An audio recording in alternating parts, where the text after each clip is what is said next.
अस्सलामुअलैकुम। सब्सक्राइब कीजिए और बेल आइकन प्रेस कर दीजिए ताकि नेक्स्ट वीडियो का नोटिफिकेशन आपको बर वक्त मिलता रहे। कहानी का दूसरा और आखिरी हिस्सा।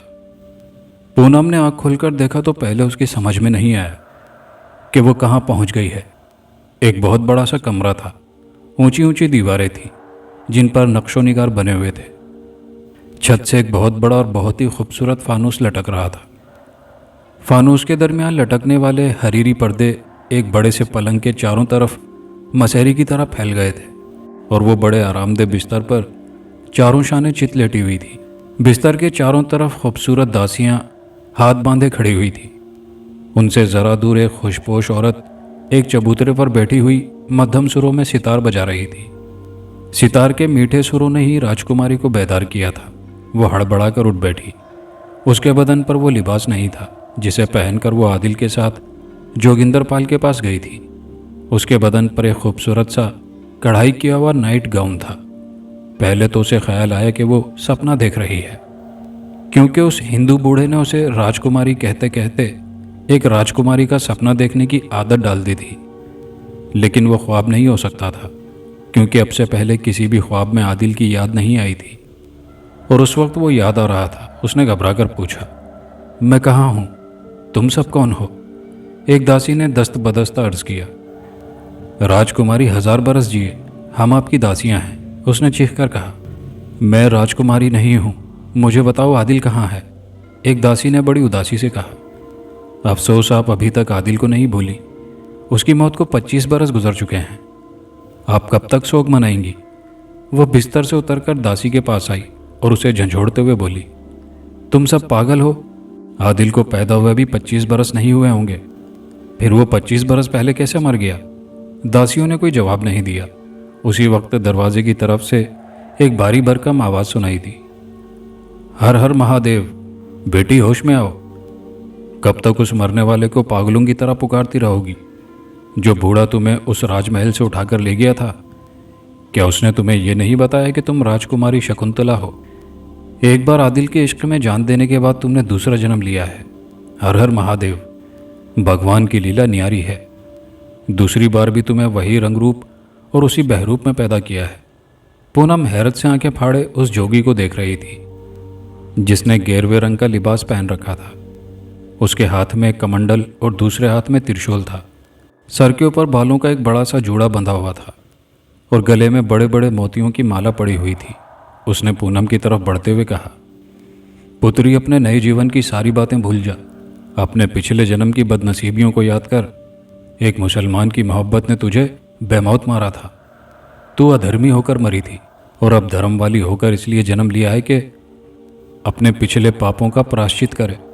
पूनम ने मुट्ठियां भींचकर कहा, तुम कौन हो? कहाँ के जोगी हो? ऐसी बातें क्यों कर रहे हो जिसे अकल तस्लीम नहीं करती? मैं राजकुमारी शकुंतला नहीं हूँ, मैं एक मुसलमान लड़की हूँ, क्योंकि मेरा बाप भी मुसलमान था। शिव शंभू, जोगी ने इनकार में सर हिलाते हुए कहा, नहीं पुत्री, तुझे धर्म के रास्ते से किसी ने भटका दिया है। पिछले जन्म में तू राजकुमारी बनकर इस महल में पैदा हुई थी। इस जन्म में तू न जाने किसके घर में पैदा हुई। मैं अंतर्ज्ञानी हूँ। बरसों के बाद अपने ज्ञान से यह मालूम किया था कि तू राजकुमारी होकर कहीं दासी का काम कर रही है और फिर किसी मुसलमान की मोहब्बत के फरेब में आ रही है। इसीलिए मैं तुझे यहाँ ले आया हूँ। पूनम ने कहा, मैं तुम्हारे धर्म को और इस फैसले को नहीं मानती कि इंसान एक बार मरने के बाद दूसरी बार जन्म लेता है। मेरे मजहबी अकीदे के मुताबिक फना के बाद इस दुनिया में दूसरी ज़िंदगी नहीं मिलती। मरने वाले क़यामत के दिन उठाए जाएंगे। तू नादान है मेरी बच्ची। मैं अपने धर्म की सच्चाई साबित करूँगा। मेरे साथ आ और इस राजमहल को अच्छी तरह से देख। तुझे अपने पिछले जन्म की तमाम बातें याद आ जाएंगी। ये कहकर वो पलट गया और राजकुमारी की ख्वाबगाह से बाहर जाने लगा। पूनम उसके पीछे पीछे चलती हुई बोली, अगर तुमने ये साबित कर दिया कि मैंने सचमुच दूसरा जन्म लिया है, तब भी मैं अपने आदिल को नहीं भूलूंगी। तू आदिल को कब भूली है जो अब भूलेगी? तेरा पिछला जन्म मिट गया, मगर आदिल का नाम तेरी जुबान से न मिट सका। यह मानना पड़ता है कि प्रेम में बड़ी शक्ति है। वो पूनम को साथ लिए उसे राजमहल की सैर कराता रहा और उसे बताता रहा कि वो बचपन में कहाँ खेलती थी, कहाँ पढ़ती थी और जवान होने तक इस राजमहल में किस तरह हंसते खेलते जिंदगी गुजार रही थी। वो कह रहा था, पूनम सुन रही थी और राजमहल की एक एक चीज़ और एक एक सजावट को देखती हुई सपनों में गुम होती जा रही थी। उसे याद आ रहा था कि उसने सोते जागते ख्यालों के धुंधलके में इस राजमहल को देखा है। बूढ़े बाबा ने इस राजमहल के एक एक कमरे और एक एक राहदारी के मुतालिक उसे बताया था। उसकी बातें सुनकर चश्मे तसव्वुर में जो राजमहल उभरा था वो यही था, जहां अब वो सांस ले रही थी। वहाँ की सारी चीज़ें और सारा माहौल जाना पहचाना सा लग रहा था और यूं लग रहा था जैसे वो पहले भी यहाँ आ चुकी है और वो रह चुकी है। उसके कच्चे दिमाग में झूठ और सच खलत मलत हो गए। वो सच को झूठ से और झूठ को सच से अलग न कर सकी। सपने और सच्चाई के दरमियान भटकती चली गई। फिर वो एक बड़ी सी तस्वीर के सामने आकर ठिठक गई। वो एक बड़ी सी रोगनी तस्वीर थी जो जीने के पास वाली दीवार पर चिस्मा थी। हैरानी की बात यह थी कि वो उसकी अपनी तस्वीर थी। उस तस्वीर में पूनम सिया लिबास पहने सर झुकाए सोगवार बैठी थी। वो अपनी पुश्त की जानिब फर्श पर हाथ टेके हुए थी। उसके पस मंजर में सूखे दरख्त थे और दूर तक कब्रें फैली हुई थी। चंद कब्रों पर से चिमगादड़ें उड़ती हुई नजर आ रही थी। इस तस्वीर में एक कब्र ऐसी थी जिसमें से चिंगारियां निकल रही थी। वो बड़ी महवियत से अपनी तस्वीर को देख रही थी। उसके कानों के करीब जोगी की भारी भरकम आवाज गूंज रही थी, राजकुमारी शकुंतला, गौर से देखो, ये तुम्हारी तस्वीर है। इस तस्वीर के रंग और रोगन बता रहे हैं कि ये आज से तकरीबन 25 बरस पहले बनाई गई है। तुम्हारी उम्र 25 बरस नहीं है। फिर सोचो कि तुम्हारे पैदा होने से पहले ये तस्वीर कैसे बनाई गई। वो गुमसुम खड़ी रही और सोचती रही कि वाकई वो तस्वीर कैसे बनाई गई और इस हालत में क्यों बनाई गई। उसने पूछा, अगर ये मेरी तस्वीर है तो मैं किसका शोक मना रही हूँ? तुम आदिल का शोक मना रही हो। वो कब्र जिससे चिंगारियाँ फूट रही हैं वो आदिल की कब्र है। वो चीख कर बोली, नहीं, आदिल जिंदा है। मैं कुछ देर पहले उससे मिल चुकी हूँ। उसने मुझे नया लिबास पहनाया था और मुझे अपने सीने से लगाया था। मैं अब तक उसकी दिल की धड़कनें अपने सीने में महसूस कर रही हूँ। राजकुमारी यूँ तो सदियाँ सदियों में गुजरती हैं, लेकिन दूसरा जन्म लेकर यूँ लगता है जैसे एक सदी एक पल में गुजर गई है। तुम्हें भी बरसों पुरानी धड़कनें यूँ लग रही हैं जैसे आदिल अभी तुम्हारे करीब आया था और फिर तुमसे बिछड़कर चला गया। असल बात यह है कि उसकी जलती हुई कब्र में आदिल की आत्मा बेचैन है कि अक्सर रातों में उसकी आत्मा उस कब्र के पास आती है और पुकार पुकार कर तुमसे कहती है, राजकुमारी यहाँ आओ और मेरी इस कब्र की आग बुझाओ। क्या तुम्हें मेरी इस बात का यकीन नहीं है कि आदिल की आत्मा उस कब्र के पास आती होगी और तुम्हें पुकारती होगी? पूनम ने जवाब दिया, अगर मैं उसकी आत्मा को देख लूं और उसकी पुकार सुन लूं तो मुझे यकीन आ जाएगा। तुम ज़रूर उसे देखोगी और उसकी पुकार सुनोगी। जाओ अभी आराम करो। अगर किसी रात में उसकी आत्मा ने तुम्हें पुकारा तो मैं तुम्हें वहां ले चलूंगा। आदिल दूसरी सुबह फिर जोगिंदर पाल की कोठी में गया। कोठी के दरवाजे खुले हुए थे और जोगिंदर पाल ड्राइंग रूम में 4 हट्टे कट्टे बदमाशों के साथ बैठा हुआ था। आदिल ने ड्राइंग रूम में दाखिल होते ही पूछा, पूनम कहाँ है? जोगिंदर पाल ने कहा, आओ यहाँ इत्मीनान से बैठो। मालूम होता है पूनम के लिए तुम रात भर तड़पते रहे हो। तुम्हारी आंखें सुर्ख हो रही हैं। मेरी आंखों में खून उतर आया है। अगर पूनम ना मिली तो मैं तुम्हारा खून कर दूंगा। जोगिंदर पाल ने मुस्कुराते हुए कहा, मेरे पास देख लो कितने शरीफ आदमी बैठे हुए हैं। मैं जानता था कि पूनम नहीं मिलेगी तो तुम खोपड़ी से बाहर हो जाओगे, इसलिए एहतियातन ये बॉडीगार्ड रख लिए। वरना धर्म की बात यह है कि मैं तुम्हारा दुश्मन नहीं हूँ और ना ही पूनम को नुकसान पहुँचाना चाहता हूँ। तुम आराम से बैठकर बातें करो, पूनम तुम्हें मिल जाएगी। मेरे इत्मीनान के लिए पहले ये बता दो कि पूनम कहाँ है। वो जहाँ भी है आराम से है। मैं तुम्हें नसीहत करूँगा कि पूनम के लिए इतने पागल ना बनो, वरना ऐशो आराम की ज़िंदगी छिन जाएगी। तुम फिर एक बार फुटपाथ पर भीख मांगते फिरोगे। अगर मुआहिदे के मुताबिक कोई सवाल किए बगैर तुम हमारे हुक्म की तामील करते रहे तो ये मेरा वादा है कि पूनम हमेशा के लिए तुम्हारे हवाले कर दी जाएगी। लेकिन वो अभी कहाँ है? मुझे तो कुछ मालूम होना चाहिए कि तुम उसे कहाँ लेकर गए हो। तुम फिर सवाल कर रहे हो। जोगिंदर पाल के लहजे में दबा दबा सा गुस्सा था। आदिल सोफे से उछलकर खड़ा हो गया और गुस्से से बोला, तुम्हारे सवाल जवाब की ऐसी की तैसी। मैं तुम्हारी बातों से बहलने वाला नहीं हूँ। मुझे अभी पूनम से मिलाओ। नहीं तो मैं तुम्हारा सर तोड़ दूंगा। यह कहकर उसने जोगिंदर पाल का गिरेबान पकड़ लिया। उसके चारों बदमाश अचानक ही उस पर टूट पड़े और उसे चारों तरफ से घेर कर पकड़ लिया। आदिल उनकी गिरफ्त से निकलने के लिए हाथ पांव चलाने लगा। किसी को सर से टक्करें मारने लगा, किसी को ठोकरों से अलग करने लगा। ड्राइंग रूम में अच्छी खासी जंग होने लगी। जल्द ही उन्हें पता चल गया कि वो अकेला चारों पर भारी पड़ेगा। आखिर उसे गिरफ्त में रखने के लिए एक बदमाश ने मार्बल की भारी एस्टर उठाकर पीछे से उसके सर पर 2-4 ज़रबे लगा दी। आदिल अपना सर थामकर लड़खड़ाने लगा। उसके बाद उन्होंने आसानी से उस पर काबू पा लिया। इस हालत में भी वो उनकी गिरफ्त से निकलने के लिए मचल रहा था। बड़ी मुश्किल से उन्होंने उसके हाथ पांव बांधे, फिर उसे उठाकर एक कमरे में ले गए और वहां एक कुर्सी पर बिठा दिया। जोगिंदर पाल उसके सामने कुर्सी पर आकर बैठ गया। चारों बदमाशों को बाहर भेजकर उसने कमरा अंदर से बंद कर लिया। तन्हाई में उसने आदिल से कहा, गुस्से में तुम पागल हाथी बन जाते हो।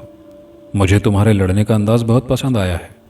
मुझे तुम्हारे जैसे आदमी की ज़रूरत है। मैं तुम्हें दोस्त बनाकर रखना चाहता हूँ। एक दोस्त दूसरे दोस्त को नुकसान नहीं पहुँचाता, और तुम मेरे साथ कैसा सुलूक कर रहे हो ये तुम्हारी आंखों के सामने है। आदिल, मुझे समझने की कोशिश करो। तुमने ऐसा सुलूक करने पर मुझे मजबूर कर दिया था। अगर तुम मुझ पर एतमाद करो और दोस्ती निभाने का वादा करो तो मेरी ज़ात से तुम्हें हमेशा फ़ायदा पहुंचता रहेगा।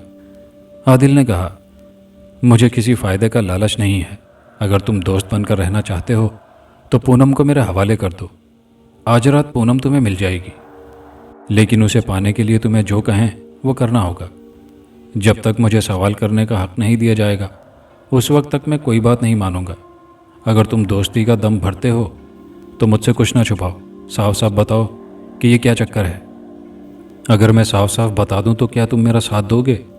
जो ड्रामा हम खेल रहे हैं उसके अख्तिताम पर बहुत बड़ी दौलत हाथ आएगी। अगर तुम दियानतदारी से साथ दोगे तो तुम्हें उस दौलत का एक हिस्सा भी मिलेगा और पूनम को भी मिलेगी। मुझे मंजूर है। पूनम को हासिल करने के लिए मैं हर मरहले पर तुम्हारा साथ दूंगा। जोगिंदर पाल एक सिगार सुलगाकर अपनी जगह से उठा, फिर इधर उधर टहलते हुए कहने लगा, अच्छा तो सुनो, हिंदुस्तान तकसीम होने से पहले पूनम शांतिनगर के राजा की बेटी की हैसियत से देखी गई थी।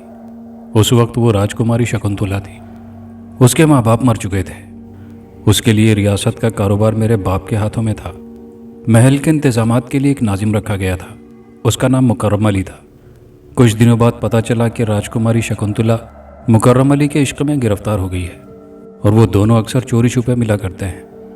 मेरा बाप उस महल में दीवान जी कहलाता था। उसने शकुंतला को उसके इश्क से बाज रखने की कोशिश की। रियासत के तमाम बड़े ओहदेदार भी ये बर्दाश्त नहीं कर सकते थे कि राजकुमारी अपना तन मन धन एक मुसलमान के हवाले कर दे। उन दिनों बड़े बड़े शहरों में फ़िरका वाराना फसाद की आग भड़की हुई थी। ऐसे में एक हिंदू औरत और एक मुसलमान मर्द की मोहब्बत जलती आग में तेल छिड़कने का काम करती। दीवान जी की रोकथाम के बावजूद राजकुमारी और मुकर्रम अली की मोहब्बत आगे बढ़ चुकी थी। जल्द ही ये इंकिशाफ हुआ कि राजकुमारी के पांव भारी हैं। वो मुकर्रम अली के बच्चे की मां बनने वाली है। दीवान जी ने अपने इख्तियारात से काम लेते हुए राजकुमारी को महल में नज़रबंद कर दिया। उस वक्त तक हिंदुस्तान आज़ाद हो चुका था। कांग्रेस पार्टी ने इक़्तिदार संभालते ही ऐलान किया था कि तमाम रियासतों को हुकूमत में ज़म कर लिया जाएगा। रियासतों का अलग से कोई वजूद नहीं होगा। इस सिलसिले में राजाओं को सालाना वजीफ़े दिए जाएंगे।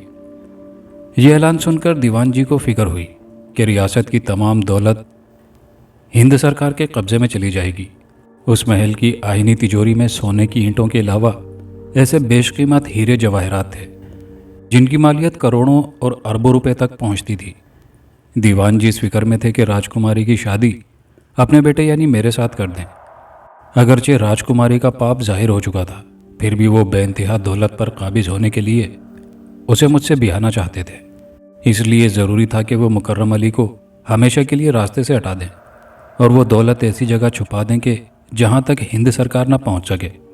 उनका मंसूबा ये था कि राजकुमारी जब बच्चे को जन्म देगी तो उस बच्चे को हलाक कर दिया जाएगा। ये बात राजमहल से बाहर नहीं जाएगी। फिर चंद माह बाद राजकुमारी की शादी मुझसे कर देंगे। इस मंसूबे के तहत एक रात मुकर्रम अली को राजमहल में बुलाया गया। वहाँ दीवान जी के आदमियों ने उसे चारों तरफ से घेर कर कत्ल कर दिया। राजमहल के पीछे 100 गज के फासले पर मुसलमानों का एक छोटा सा कब्रिस्तान था। वहाँ मुकर्रम अली की लाश को दफन कर दिया गया उसकी कब्र बहुत गहरी खोदी गई थी। उस गहरी कब्र में सोने की ईंटें और तमाम जवाहरात छुपा दिए गए। ऊपर से कब्र को पुख्ता बना दिया गया। इस काम से फारिग होकर दीवान जी मुतमईन हो गए कि जब भी मौका मिलेगा उस कब्र की तह से वो ख़जाना निकाल लिया जाएगा। 6 माह बाद राजकुमारी की जचगी का वक्त आ गया। दीवान जी ने महल में सख्त पहरा लगा दिया। एक बूढ़ी दाई और बूढ़े माली के सिवा कोई नहीं जानता था कि वो माँ बनने वाली है। बूढ़े माली को हुक्म दिया गया था कि बच्चा होते ही गला दबाकर फिर उसे छुपाकर कहीं दूर ले जाकर फेंक दे। दीवान जी के हुक्म के मुताबिक अमल किया गया। वो बूढ़ा माली राजकुमारी के नन्हे बच्चे को लेकर महल से बाहर गया और दीवान जी धोखा खा गए। वो बूढ़ा फिर लौटकर महल में नहीं आया। जचगी के बाद राजकुमारी की हालत बहुत ख़राब हो गई थी। ऐसे वक्त जब उसे पता चला कि मुकर्रम अली को कत्ल कर दिया गया है तो वो ये सदमा बर्दाश्त न कर सकी। 2 माह तक पागलों की तरह चीखती चिल्लाती रही। वो सिया लिबास पहनकर मुकर्रम अली की कब्र पर जाती थी और रोते रोते बेहोश हो जाया करती थी। इसी तरह उसने रोते रोते जान दे दी। दीवान जी ने उसे अपनी बहू न बना सके। अब इस रियासत का कोई वारिस ना था। एक नन्ही सी बच्ची थी जिसे वो बूढ़ा अपने साथ ले गया था। लिहाजा दीवान जी ये साबित करने की कोशिश करने लगे कि राजकुमारी की शादी मुझसे हो चुकी थी। रियासत के बड़े पंडित को उन्होंने अपने एतमाद में ले लिया था और रियासत के दूसरे बड़े ओहदेदार भी इस बात के गवाह थे कि मैंने राजकुमारी के साथ लगन मंडप में 7 फेरे लगाए हैं। उसके बाद बूढ़ी दाई इस बात की गवाह थी कि राजकुमारी के बतन से मेरी एक औलाद है जिसे एक बूढ़ा माली उठाकर ले गया है। इस तरह मैं और वो गुमशुदा बच्ची रियासत के वारिस बन गए और वो राजमहल हमारे कब्जे में रहा। हिंद सरकार ने वो रियासत तो ख़त्म कर दी लेकिन हमें आज तक वजीफ़ा दे रही है। आदिल ने पूछा, और उस पोशीदा ख़जाने का क्या हुआ? वो ख़जाना एक मसला बना हुआ है। हम अब तक उसे हासिल नहीं कर सके। हालांकि वो महल के पीछे 100 गज के फासले पर अब तक मुकर्रम अली की कब्र में महफूज है। ताज्जुब है कि ख़जाना आपके सामने मौजूद है और अब तक आप उसे हासिल नहीं कर सके।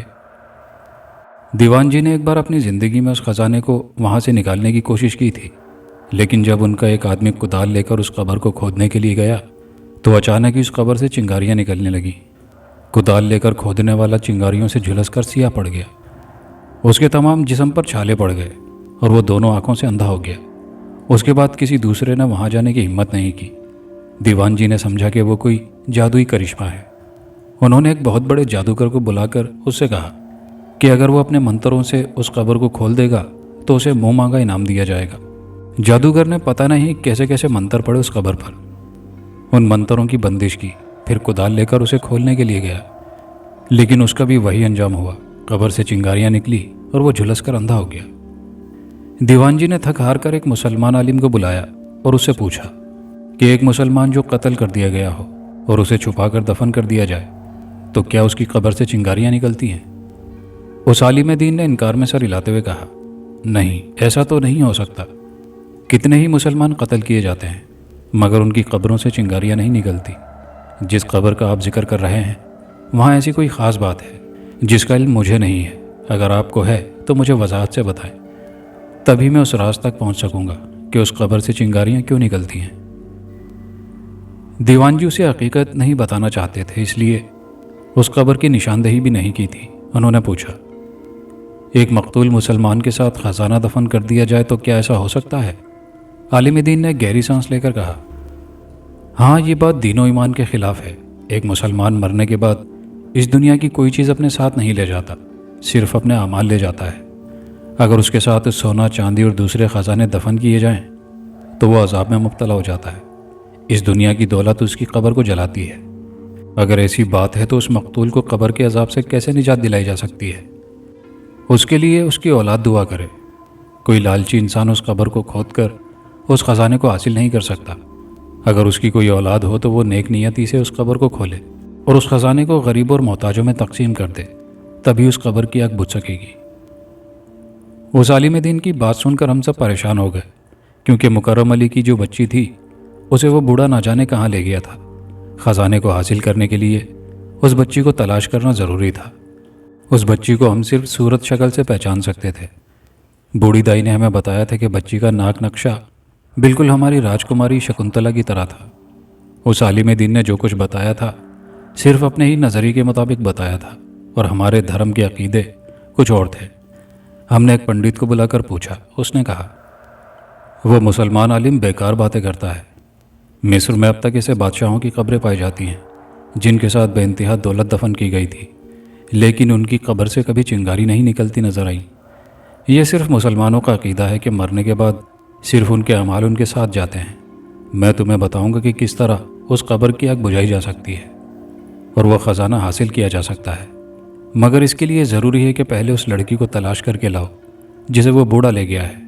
ये कहकर जोगिंदर पाल खामोश हो गया। वो ज़रा देर तक अपना बुझा हुआ सिगार दोबारा सुलगाता रहा। उसके बाद उसने कहा, दीवान जी के मरने के बाद मैं उसे तलाश करता रहा।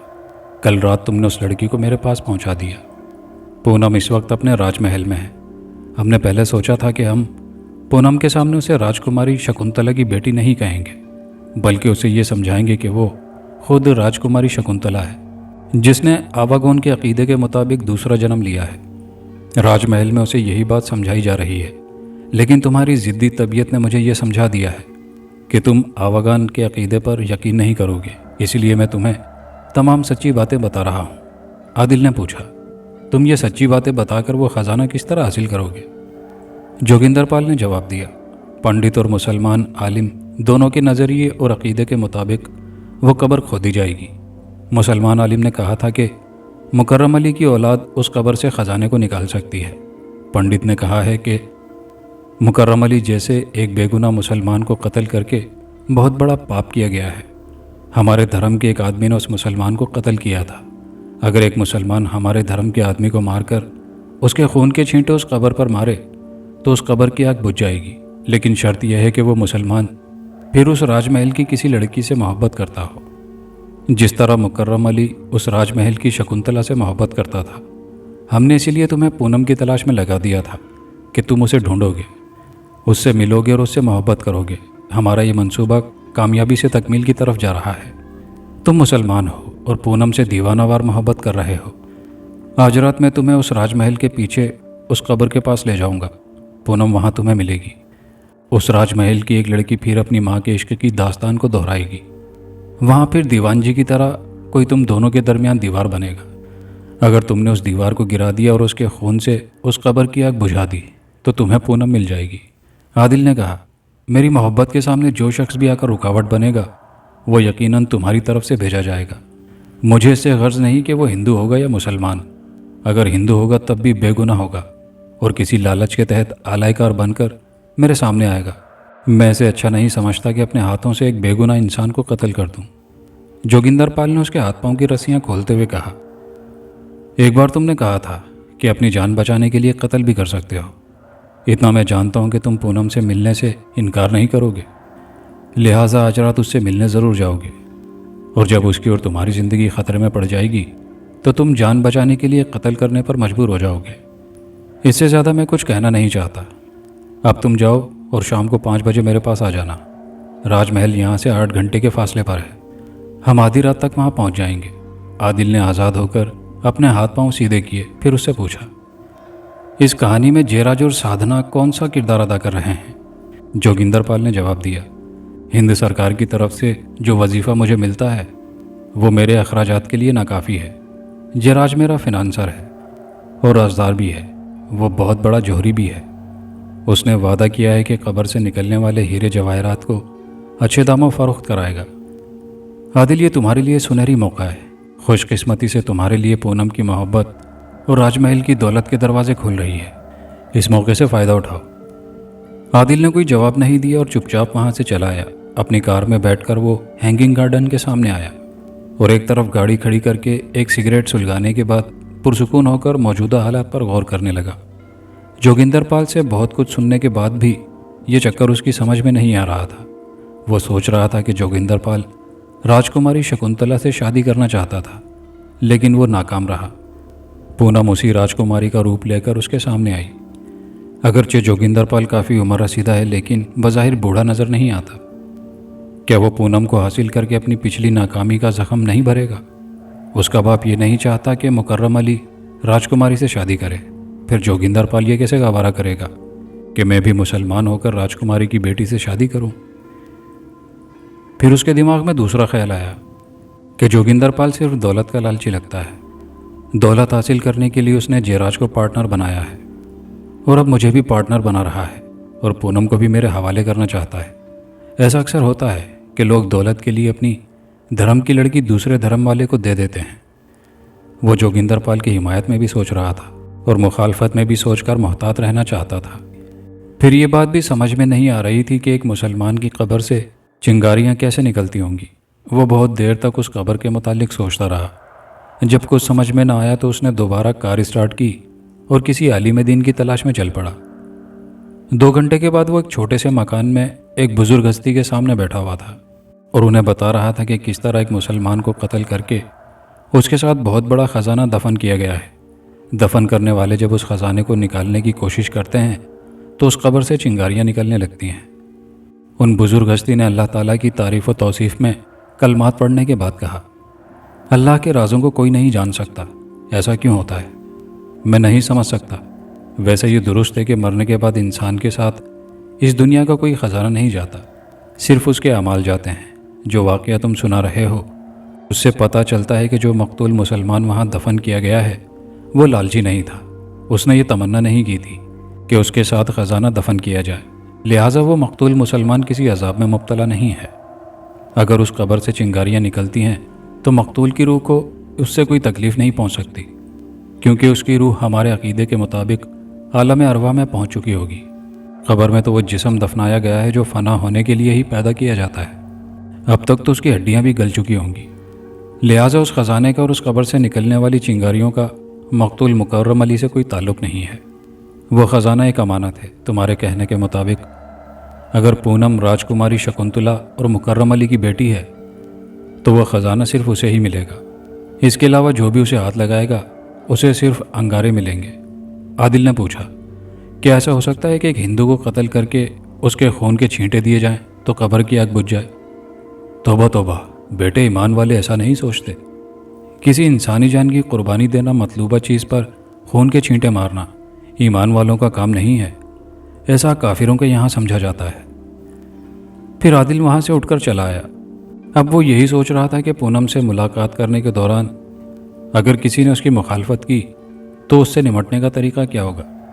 मुखालिफ बनकर आने वाला यकीनन जोगिंदर पाल का आलाइकार होगा। बहरहाल वो जो कोई भी हो, वो उसके खून के छींटे मुकर्रम अली की कब्र पर नहीं पड़ने देगा। जयराज ने महल के अहाते में दाखिल होकर अपनी कार एक जगह खड़ी कर दी। दूर बरगद के साये में एक चबूतरा बना हुआ था। उस चबूतरे पर जोगी महाराज बैठे हुए थे। जयराज ने उसके करीब जाकर पूछा, पूनम का क्या हाल है? जोगी ने जवाब दिया, कभी कायल हो जाती है कि वो राजकुमारी शकुंतला है और अब उसने दूसरा जन्म लिया है, और कभी साफ इनकार कर देती है कि ऐसा मुमकिन नहीं है। वो बूढ़ा माली जो उसे उठाकर ले गया था एक हिंदू था। पता नहीं इस्लामी नज़रिया तो उस लड़की के दिमाग में कैसे ठूंस दिया है। वो हमारे आवागोन अकीदे को नहीं मानती। जयराज ने सर हिलाकर कहा, हाँ, आदिल भी ज़िद्दी है और गुस्सावर भी है और अपने इस्लामी अकीदों का सख्ती से पाबंद है। इसलिए जोगिंदर पाल ने उसे साफ और सीधी बात बता दी है कि पूनम राजकुमारी शकुंतला की बेटी है और उसका बाप एक मुसलमान था। अब हम चाहते हैं कि पूनम को भी ज़बरदस्ती आवागोन के अकीदे पर यकीन करने के लिए मजबूर ना किया जाए। बात बदलने से गड़बड़ हो जाएगी। पूनम समझेगी हम सब लोग फराड हैं और हम ये कह रहे हैं कि वो राजकुमारी की बेटी है। उसे राजकुमारी शकुंतला और मुकर्रम अली के इश्क की दास्तान सुनाएंगे तो वो उस पर यकीन नहीं करेगी। उसके यकीन करने या ना करने से हमारे किसी काम में रुकावट नहीं पड़ेगी, क्योंकि आदिल इस शर्त पर हमारा काम करने के लिए तैयार है कि आज रात पूनम उसके हवाले कर दी जाएगी और उसे ख़जाने का एक हिस्सा भी दिया जाएगा। तुम राजमहल में जाकर पूनम को यह खुशखबरी सुना दो कि आज रात को राजमहल के पीछे मुकर्रम अली की कब्र के पास आदिल उससे मिलने आएगा। जोगी ने अपनी जगह से उठते हुए कहा, मैं तो हुक्म का बंदा हूँ, मुझसे जो कहा जाएगा मैं वही पूनम को समझा दूंगा। लेकिन ये ज़रूर कहूँगा कि तुम और जोगिंदर पाल ख़जाना हासिल करने के लिए एकदम से बौखलाहट में मुब्तला हो गए हो, इसलिए कोई ठोस मंसूबा नहीं बना सके हो और अपनी चालें बदलते रहते हो। बहरहाल आज रात आपको पता चल जाएगा कि इस मंसूबे का क्या अंजाम होता है। वो बुड़बुड़ाता हुआ राजमहल की तरफ चला गया। पूनम अपने ख्वाबगाह में बिस्तर के सिरे पर बैठी थी और दासियाँ उससे कुछ खाने पीने के लिए मिन्नतें कर रही थी। लेकिन वो आदिल को पूछे जा रही थी। जोगी ने कमरे में आकर कहा, भूखी रहोगी तो आदिल नहीं मिलेगा। तुम्हें यह खुशखबरी सुनाने आया हूं कि वो आज रात उस कब्र के पास आएगा जिसमें से चिंगारियां निकलती हैं। पूनम ने उसे बेयकीनी से देखते हुए पूछा, रात आने से पहले ही तुम्हें यह कैसे पता चल गया कि आदिल वहां आएगा? क्या तुम ये कहना चाहते हो कि उसकी रूह ने अपनी आमद की खबर दी है? जोगी ने जवाब दिया, नहीं, मैंने तुमसे गलत कहा था कि आदिल मर चुका है, और यह भी गलत कहा था कि तुमने दूसरा जन्म लिया है। तुम राजकुमारी शकुंतला नहीं बल्कि उसकी बेटी हो। पूनम ने पूछा, क्या तुम कोई दूसरी चाल चलने आए हो? तुम्हें मालूम होना चाहिए कि मैं किसी राजकुमारी की बेटी या शहजादी बनकर खुश नहीं रह सकती। सिर्फ आदिल की महबूबा बनकर ही खुश रह सकती हूँ। तुम मुझे आदिल के पास पहुँचा दो, फिर एक नहीं 1000 झूठ बोला करो, मैं तुम्हारी हर बात का यकीन कर लिया करूँगी। अगर तुम उससे मिलना चाहती हो तो फिर ये मातम ना करो, खाना पीना ना छोड़ो। आज रात हम पर भरोसा करो, तुम्हें तुम्हारा आदिल मिल जाएगा। उसने उदासियों से कहा कि उसके लिए खाना चुन दें और उसकी ज़रूरतों का अच्छी तरह ख्याल रखें। उन्हें हुक्म देकर वो उस कमरे से बाहर चला आया। उसी महल के एक गोशे में एक कदावर जवान लंगोट पहने दंड बैठक में मसरूफ़ था। एक खूबसूरत सी दासी थाल में मिठाई सजाई और एक बाल्टी दूध लिए उस कमरे में आई। उस वक्त पहलवान बैठक लगा रहा था। बैठक लगाते वक्त उस हसीना को देखते ही बैठा का बैठा रह गया। वो बड़े नाजो अंदाज से चलती हुई उसके करीब आई और उसके आगे एक बाल्टी दूध और मिठाई की थाल रख दी।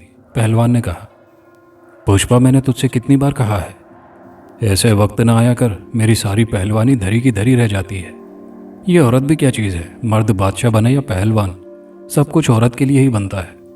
पुष्पा ने उसके तेल से चिपड़े हुए बदन पर हाथ फेरते हुए कहा, और हम औरतों के लिए कातिल भी बनता है। बता, अब तक तूने कितने कत्ल किए हैं? बहुत से किए हैं, मगर भगवान की सौगंध, अब खून खराबे को जी नहीं चाहता। आज रात आखिरी बार सिर्फ तुझे हासिल करने के लिए एक मुसलमान को कत्ल करूंगा। जोगिंदर साहब ने वादा किया है कि अगर मैंने उसे कत्ल कर दिया तो वो तुम्हें इनाम के तौर पर मुझे दे देंगे, और जो ख़जाना उस कब्र से निकलेगा उसमें से भी मुझे हिस्सा देंगे। आज मुझे ख़जाना भी मिलेगा और मेरी पुष्पा रानी भी मिलेगी। ये कहकर उसने पुष्पा का हाथ पकड़कर अपनी तरफ खींच लिया। पुष्पा उसके तेल और पसीने से भीगे हुए सीने पर सर रखती हुई बोली, अच्छा, तो तू ये सब मुझे पाने के लिए कर रहा है?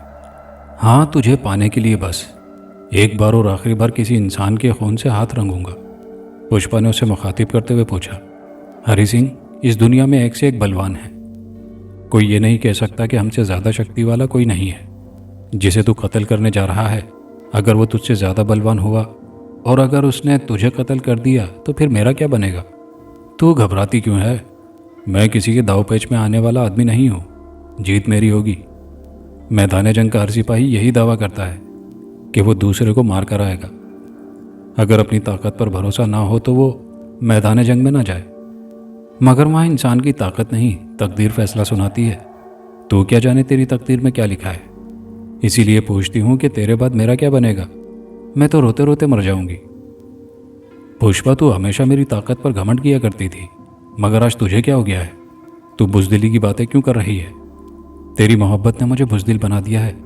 जिसे तू कत्ल करने जा रहा है उसे पूनम सुबह से पुकार रही है। तू भी जानता है वो उसकी कैसी दीवानी है। तू थोड़ी देर के लिए ये सोच कि पूनम की जगह पुष्पा है और आज रात उसकी मोहब्बत को कोई कत्ल कर देगा। पुष्पा अपने हरि सिंह को किस तरह रो रो कर पुकारेगी। हरि सिंह आंखें फाड़े बड़ी संजीदगी से अपनी हसीन महबूबा को तकने लगा। वो जो कुछ कह रही थी, हरि सिंह उसे चश्मे तस्वुर में देख रहा था कि वो कत्ल कर दिया गया है और पुष्पा उसकी लाश के पास सर पटक पटक कर और अपने बाल नोच नोच कर बहन कर रही है। हमेशा जीतने वाला इंसान कभी अपनी हार के मुतालिक नहीं सोचता, लेकिन पुष्पा ने उसे सोचने पर मजबूर कर दिया था। यह यूं कहना चाहिए कि एक मोहब्बत ने दूसरी मोहब्बत के दर्द का एहसास दिलाया था कि वो पूनम की जगह पुष्पा को रोते और पुकारते देख रहा था। उसने झिल्लाकर दूध की बाल्टी को एक जोरदार ठोकर मारी। बाल्टी उलटती हुई और दूध फैलता हुआ दूर तक चला गया।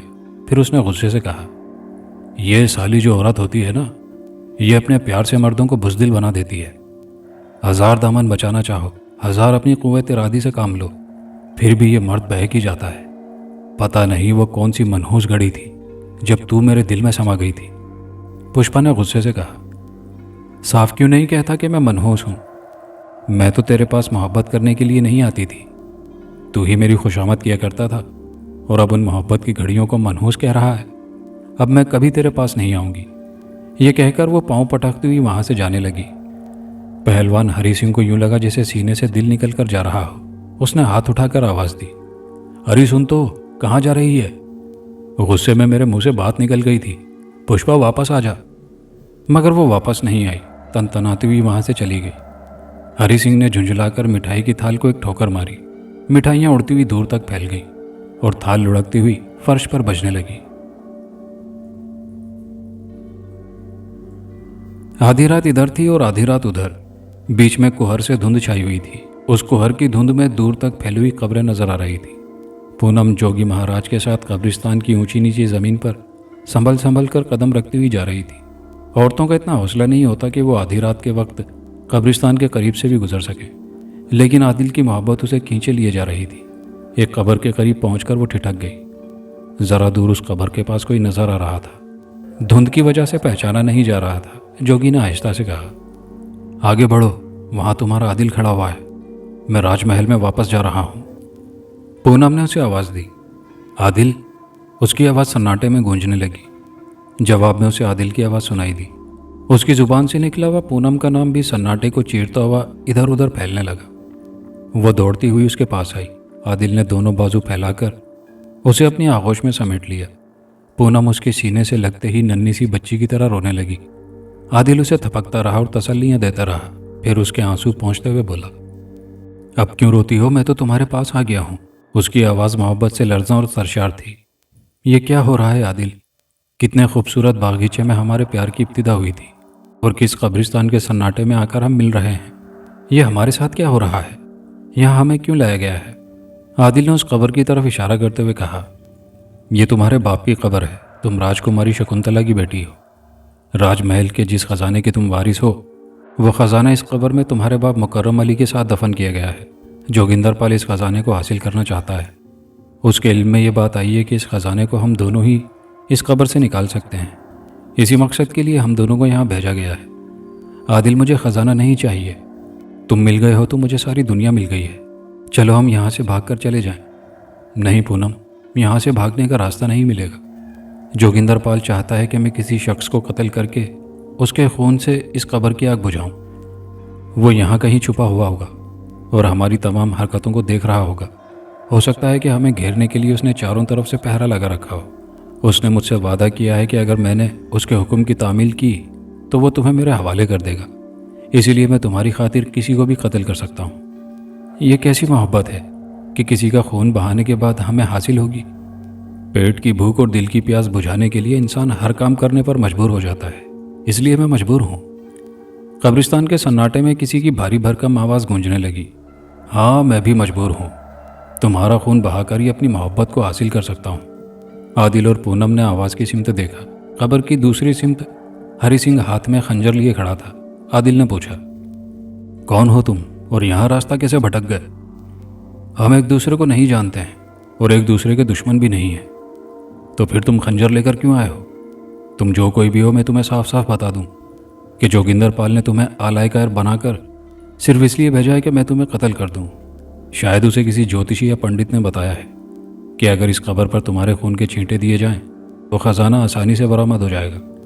जोगिंदर पाल ने वादा किया है कि अगर मैं तुम्हें कत्ल कर दूं तो वो इनाम के तौर पर पूनम को मेरे हवाले कर देगा और ख़जाने का एक बड़ा हिस्सा भी देगा। हरी सिंह ने कहा, तुम झूठ बोलते हो। जोगिंदर पाल ने मुझसे वादा किया है कि अगर मैं तुम्हें कत्ल कर दूं तो इनाम के तौर पर मुझे पुष्पा भी मिलेगी और ख़जाना भी मिलेगा।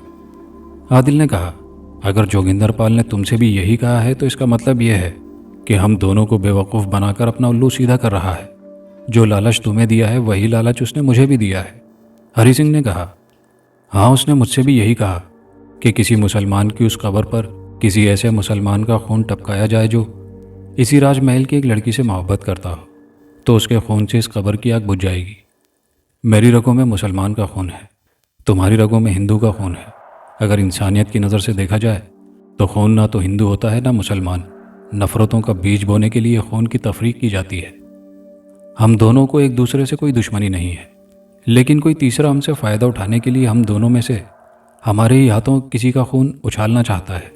क्या ये मुनासिब है कि हम किसी तीसरे शख्स की चाल में आ जाएं? पूनम ने आगे बढ़कर कहा, हरी सिंह, अगर तुम्हारे हाथों आदिल को कोई नुकसान पहुंचा तो मैं जिंदा नहीं रहूंगी, रो रो कर अपनी जान दे दूंगी। तू हमारी मोहब्बत का दुश्मन क्यों बन गया है? हरी सिंह ने आगे बढ़ते हुए कहा, पुष्पा ने भी मुझसे यही कहा था कि आदिल के हाथों मुझे नुकसान पहुंचा तो वो रो रो कर जान दे देगी। औरत की मोहब्बत हमें कमज़ोर बना देती है, मगर ये कमज़ोरी बड़ी खूबसूरत होती है। फिर उसने अपना खंजर एक तरफ फेंकते हुए कहा, आओ आज मैं अपनी ताकत से नहीं लड़ूंगा, अपनी पुष्पा रानी की दी हुई कमज़ोरी के सहारे तुमसे मुकाबला करूंगा। आदिल ने अपनी जेब से एक चाकू निकालकर उसे भी एक तरफ फेंकते हुए कहा, मैं भी तुझे कत्ल करने के लिए चाकू लेकर आया था, लेकिन अब मैं भी पूनम की दी हुई कमज़ोरी के सहारे तेरा मुकाबला करूंगा। उसकी बात ख़त्म होते ही दोनों आगे बढ़े। वह पहाड़ों की तरह आपस में टकरा गए। दोनों के हाथों की उंगलियां एक दूसरे में फंसी हुई थी और दोनों अपनी पूरी कुव्वत का जोर लगा रहे थे। हरी सिंह ने दांत कचकचाते हुए कहा, मैंने बड़े बड़े पहलवानों को पछाड़ा है, आज तक किसी से शिकस्त नहीं खाई। आदिल ने जोर लगाते हुए कहा, जिंदगी सबसे ज़्यादा शेज़ोर पहलवान है, मैं अब तक उसे पछाड़ता आया हूँ। हरी सिंह ने कहा, तू बहुत अच्छी बातें करता है। अगर अच्छी बातें करने वाले और खुलूस दिल से मोहब्बत करने वाले इस दुनिया से उठ जाएं, तो फिर हमारी इस दुनिया में क्या रह जाएगा? कितनी अजीब सी बात है कि हम अपने ही हाथों इस दुनिया की खूबसूरती को कत्ल करते हैं। हाँ, पूनम के हुस्न और पुष्पा की वफा का नाम दुनिया है। हम दुनिया की इस खूबसूरती को मजरू नहीं करेंगे। बोल, तेरा क्या इरादा है? इरादा क्या होगा, अब तक तो यही होता आया है कि मुसलमानों ने हिंदुओं का खून बहाया और हिंदुओं ने मुसलमानों की बस्तियां उजाड़ दी। आज हम दोनों मिलकर इस उजड़ी हुई दुनिया को बचाएंगे। जोगिंदर पाल, जयराज और वो जोगी इसी कब्रिस्तान में कहीं दूर खड़े तमाशा देख रहे हैं। लिहाजा उन्हें मरना चाहिए जो दूसरों को लड़ाकर खूनरेजी का तमाशा देखते हैं। मैं इसीलिए तुमसे पंजे लड़ा रहा हूँ कि हमारी लड़ाई का कोई खातिर ख्वाह नतीजा नहीं निकलेगा तो वो बेजार होकर हमें जोश दिलाने के लिए करीब आएंगे। इसलिए उनके करीब आने का इंतज़ार करो और उस वक्त तक लड़ते रहो। ये लो, मेरा एक दाव संभालो। ये कहते ही उसने तेजी से पलटकर आदिल को पीठ पर लादते हुए और कंधे पर से उछालते हुए धोबी पाट मारा। आदिल धप की आवाज़ के साथ ज़मीन पर चारों शाने चित हो गया। उसने ज़मीन पर गिरते ही कहा, लो हरी सिंह, अब मेरा दाव संभालो। हरी सिंह ने समझा कि आदिल बाकायदा ज़मीन पर से उठेगा और पहलवानों की तरह मुकाबले पर आकर पैंतरा बदलते हुए अपना दाव आजमाएगा, लेकिन उसने लेटे लेटे उल्टी कलाबाजी खाई। उसकी दोनों टांगें फिजा में बुलंद हुई। फिर देखते ही देखते हरी सिंह की गर्दन के अतराफ वो टांगें कैंची बन गई। वो अपना तवाजुन न संभाल सका, आदिल की तरह ज़मीन पर गिर पड़ा। उसकी गर्दन अब तक टांगों में फंसी हुई थी। वो अपनी गर्दन छुड़ाने के लिए तड़प रहा था। फिर उसने लेटे लेटे आदिल के मुंह पर ठोकर मारी। आदिल ने उस ठोकर को हाथों से रोक लिया, लेकिन गर्दन पर उसकी गिरफ्त ढीली पड़ गई। हरी सिंह तड़प कर निकल गए और लुढ़कता हुआ दूर तक चला गया। फिर वो दोनों ही उछलकर अपने पैरों पर खड़े हो गए और एक बार फिर मुकाबले के लिए डट गए। हरी सिंह ने दोबारा से पंजे लड़ाते हुए कहा, माँ कसम, बड़ा फुर्तीला है, तेरे साथ लड़ने में मज़ा आ रहा है। आदिल उसे कोई जवाब न दे सका। उसी वक्त करीब ही जोगिंदर पाल की आवाज़ सुनाई दी, तुम लोगों ने अपने अपने चाकू क्यों फेंक दिए? निहत्थे क्यों लड़ रहे हो? जयराज ने कहा। हरी सिंह, अपना खंजर उठाओ। जोगिंदर पाल ने कहा। आदिल, अपना चाकू संभालो। दोनों ने हुक्म के मुताबिक खंजर और चाकू उठा लिए। हरी सिंह जयराज के करीब आ गया और आदिल जोगिंदर पाल की तरफ चला गया। हरी सिंह ने कहा, मैं आदिल का दोस्त बनकर पुष्पा को हासिल कर सकता हूँ। आदिल ने कहा, मैं हरी सिंह का भाई बनकर पूनम को अपना सकता हूँ। मारना तो उन्हें चाहिए जो दो मजहब को और कौमों को लड़ाते हैं। ये कहते ही एक के हाथ में खंजर बुलंद हुआ और दूसरे के हाथ में चाकू का फल चमकने लगा। कब्रिस्तान के सन्नाटे में जोगिंदर पाल और जयराज की आखिरी चीखें बुलंद हुई और जख्मी परिंदे की तरह फड़फड़ाती हुई मौत की पस्ती में डूब गई। ये तमाशा देखकर जोगी महाराज वहां से भागने लगा। हरी सिंह ने दौड़ते हुए उसका पीछा किया और दूर जाकर एक शिकस्ता कब्र में उसे भी हमेशा के लिए सुला दिया। उसी वक्त उसे पुष्पा की आवाज़ सुनाई दी, हरी सिंह, तूने मेरी मोहब्बत की लाज रख ली। मैं तुझ पर जितना फ़ख्र करूं कम है। हरी सिंह ने खून आलूद खंजर एक तरफ फेंक दिया। फिर उसने आगे बढ़कर पुष्पा की कमर में हाथ डाला और उसे लिए हुए आदिल के पास आ गया। उसने पूनम से पूछा, राजकुमारी, आपका क्या हुक्म है? क्या इस कब्र को खोदकर ख़जाना निकालना चाहिए? आदिल ने कहा, पूनम, तुम इस ख़जाने की हकदार हो।